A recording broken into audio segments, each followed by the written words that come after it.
On reste dans les nouvelles internationales, mais plus précisément dans l'industrie touristique Oui. parce que ça reprend progressivement.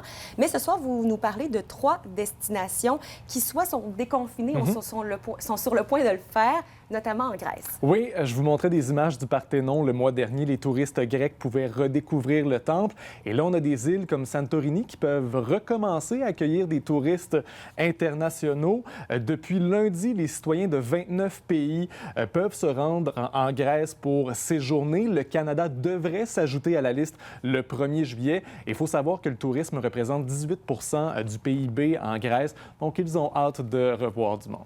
C'est majeur pour plusieurs pays. On peut penser aussi que dans ces attraits-là, la fréquentation va être réduite si on veut respecter justement les nombreuses règles sanitaires. C'est notamment le cas au Machu Picchu au Pérou, c'est ça? Oui, un incontournable pour les amateurs de randonnée, patrimoine mondial de l'UNESCO. Habituellement, il y a 2000 à 3000 personnes qui peuvent accéder au site chaque jour. Et lorsque ça va rouvrir le mois prochain, on va descendre la capacité à 675.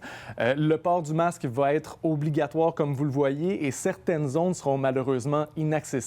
Par contre, les levées de soleil vont rester les mêmes. Ça va être magnifique. Si on aime moins la marche, mais plus la plage, Cuba, c'est pour bientôt? C'est pour bientôt. En fait, la plupart des îles des Antilles vont rouvrir au cours des prochaines semaines. Les Cubains, eux, attendent à la fin du mois d'août. Sachez qu'en mettant les pieds en sol cubain, vous allez devoir passer le test de l'écouvillon. Si vous avez la COVID, on va gentiment vous escorter vers l'hôpital le plus près.